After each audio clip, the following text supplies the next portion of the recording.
नमस्कार दोस्तों। उत्तर प्रदेश संभल नाम तो सुना होगा आपने। संभल जिले की एक कहानी है रूबी नाम की एक महिला की, जिसने तो मानवता को ही शर्मसार कर दिया। पत्नी जात के पत्नी नाम से भरोसा ही समाज से उठा दिया।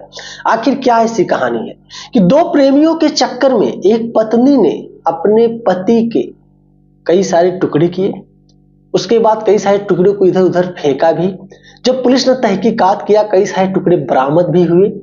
पुलिस पूछताछ जब करने लगी तो यहां तक कि खुद की पत्नी, जिसने अपने प्रेमियों के साथ मिलकर पति की हत्या की साजिश रची, वो पत्नी अपने पति के लाश को पहचानने से इनकार कर रही है। दरअसल मामला क्या होता है, पूरी कहानी को हम समझते हैं।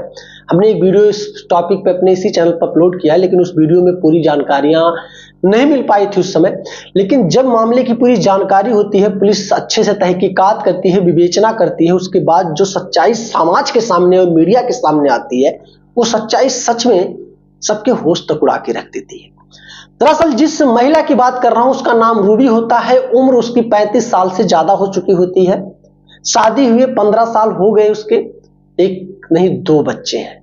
जो पति है राहुल, अच्छी खासी जॉब करता है, ठीक ठाक पैसा कमा लेता था। पत्नी को खुश रखना चाहता भी था, और हर पति की इच्छा होती है कि उसकी पत्नी उससे बहुत खुश रहे, चाहे किसी भी प्रकार से उसको कितना भी मेहनत करना पड़े। राहुल भी अपनी इसी जिद को लेकर के रात दिन मेहनत करता था, अपनी बीवी बच्चों के लिए जीता था, कमा कर खिलाता था। लेकिन धीरे धीरे करके अब बच्चों का और पत्नी रूबी का जिद होने लगा कि उनको कहीं घुमाने टहलाने क्यों नहीं ले जाता राहुल। बच्चे इधर कहने लगे पापा कहीं ले चलो, बीबी रूबी उधर कहने लगी कहीं ले ही नहीं जाते। किसी ना किसी तरीके से राहुल ने कुछ पैसे अरेंज किए। पैसे अरेंज करने के बाद एक नैनीताल का इसने ट्रिप फिट किया। ट्रिप फिट करने के बाद वहां पर जाता है, जब घूमता टहलता है, उसके बाद उसकी मुलाकात एक गौरव नाम के लड़के से होती है, जो कि उसका पड़ोसी होता है। गौरव जब उसको पहचानता है तो गौरव अचंभित हो जाता है कि बिना बताए तुम यहाँ क्या चले आए, हमको बताना चाहिए था, मैं यहीं पे रहता हूं, तुम लोगों को अच्छी अच्छी जगह घुमा दूंगा। इसी प्रकार से राहुल और उसकी पत्नी बच्चों को गौरव ने 2 दिन तक टाइम देकर खूब अच्छे से अच्छी अच्छी जगह नैनीताल में घुमाया। घुमाने के बाद कहीं ना कहीं राहुल की पत्नी रूबी गौरव के चक्कर में फंस गई। बहुत ज्यादा नहीं, आंख लड़ी तो हो ही गई। अब जब वहां से राहुल अपने पत्नी और बच्चों को लेकर के अपने संभल जिले पे चला आता, अपने गांव पर, धीरे धीरे करके चक्कर शुरू हो जाता है। यानी कि व्हाट्सएप पे बात करना, मैसेज करना, कॉल्स पे भी बात करना राहुल की पत्नी रूबी ने गौरव नाम के लड़के से शुरू कर दी। और इधर जिस जगह पर रहती थी वहां पे भी उसका एक प्रेमी था, जिसको मन ही मन चाह रही थी और उससे भी बातचीत कर रही थी। अब धीरे धीरे करके रूबी के 2 प्रेमी हो चुके थे। दोनों प्रेमियों से आंख लड़ी, बातचीत व्हाट्सएप के माध्यम से, कॉल्स के माध्यम से चलने लगी। लेकिन राहुल को कुछ भी पता नहीं था कि उसकी पीठ पीछे उसकी पत्नी क्या गुल खिला रही है। धीरे धीरे करके जब राहुल को यह लगने लगा कि पत्नी के जो दिमाग में कुछ ना कुछ चीजें तो जरूर उल्टी सीधी चल रही, अब पति राहुल अपने पत्नी के ऊपर नजर रखने लगा। धीरे धीरे करके वो नजर रख ही रहा था कि एक दिन अचानक राहुल के घर गौरव पहुंचता है।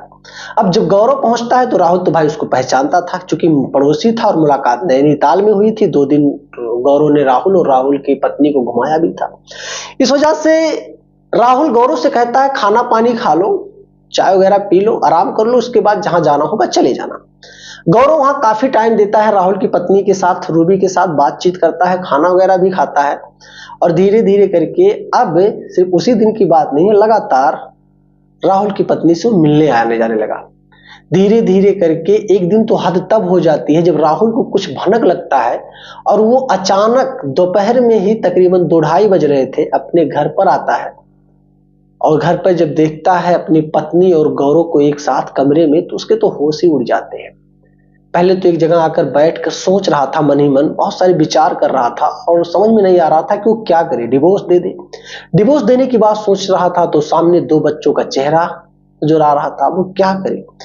अब इधर गौरव और उसकी पत्नी, ये दोनों के तो होश ही उड़ गए। रूबी ने तो सोच लिया कि भाई राहुल ने अगर देख लिया है मुझे तो वो छोड़ेगा नहीं। इधर ये दोनों लोग षड्यंत्र रचने लगे। इधर रूबी अपने दूसरे प्रेमी को भी सूचित कर देती है, कुछ सामान राहुल को मारने के लिए इकट्ठा करती है। तमाम प्रकार की चीजों को इकट्ठा करने के बाद राहुल को ये लोग, दो प्रेमियों के साथ पत्नी मिल करके राहुल के शरीर के टुकड़े टुकड़े करती है। कुछ को तो मिक्सर वगैरह में ग्राइंड कर देती है और कुछ टुकड़ों को इधर उधर फेंक देती है, कुछ टुकड़े अपने घर से 800 मीटर की दूरी पर फेंक देती है। मतलब तितर बितर कर देती है पति के शरीर के टुकड़े करके। धीरे धीरे करके जब मामला पुलिस तक पहुंचता है, विवेचना होने लगता है, लाश को जब रूबी के सामने लाया गया तो रूबी यानी कि पत्नी ने अपने पति राहुल की तो लाश को पहचानने से भी इनकार कर दिया कि ये कौन है, मैं नहीं जानती। और बेमतलब मगरमच्छ के आंसुओं को बहाने लगी ताकि पुलिस को इस बात का खबर ना हो कि इस पूरे कांड में खुद की पत्नी का हाथ है। लेकिन पुलिस विवेचना इस तरीके से कर रही थी कि धीरे धीरे करके कुछ ही दिन लगे, सारा मामला साफ हो गया और सामने आ गया। जब उस लाश को राहुल के परिवार के लोगों ने राहुल के हाथ पर बने टैटू की मदद से पहचान लिया कि ये टैटू तो राहुल ने अपने हाथ पे गुदवाया था और यही है मेरा बेटा राहुल, मेरा भाई, जो भी कुछ है राहुल के परिवार वालों ने पहचानना।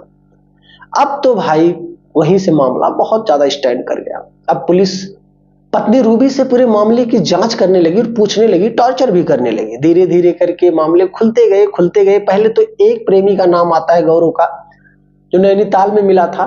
धीरे धीरे करके गौरव भी पकड़ा जाता है और जब रूबी के ऊपर भी और दबाव पड़ने लगे तब मामला सामने आता है दूसरे भी प्रेमी का, कि दो प्रेमियों ने मिलकर अपनी प्रेमिका का साथ दिया और प्रेमिका के पति की हत्या की दी।